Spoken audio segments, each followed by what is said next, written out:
আল্লাহ টাকা পয়সা লাগছে না, কোনো টাকা পয়সা লাগে না, নিজের যোগ্যতার চাকরি পেয়েছি আলহামদুলিল্লাহ, লাখ লাখ আল্লাহর আজকে আমার কলিজাটা ভরে থাকা কি দিয়ে আমি কি করবো এটা আমি খুঁজে পাইতেছি না। আমি বিচার করতে পারতেছি না, আমার আব্বা বাইরে দাঁড়ায় আছে।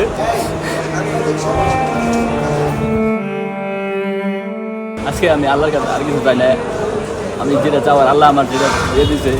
কত রাত যে এই চাকরির জন্য কত পরিশ্রম করছি, এটা মানে আজকে সফল হওয়ার পরে আমি আজকে বুঝতে পারতেছি।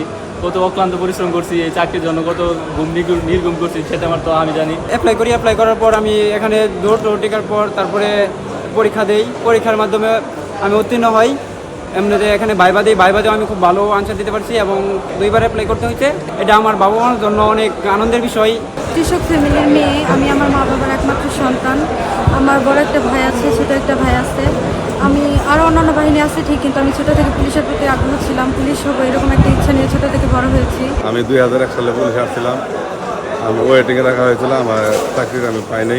আমার স্বপ্ন আমার পূরণের জন্য তাই আজ আমার আশা প্রত্যাশা পূরণ হয়েছে। আমার ছেলে যেন আজ বাংলাদেশের পুলিশ অবস্থান যে সুন্দর সুষ্ঠুভাবে ফিরে আসছে, তারা যেন সুষ্ঠু নির্ভীকভাবে জনস্বার্থে কাজ করে যেতে পারে। আমি খুব খুশি হয়েছি।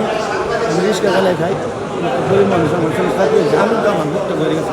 আল্লাহর কাছে আমার লাখ লাখ শুকরিয়া আদায় করি। ভাইরা নিয়েছে, তো ভাইরা নেওয়ার পরে আসলে খুব বেশি কাজ সব থেকে বেশি সহযোগিতা করেছে এই চাকরি প্রার্থী প্রক্রিয়া। এটা স্মরণকালের মধ্যে এটা স্বচ্ছ বেস্ট তাদেরকে চুজ করতে পারে।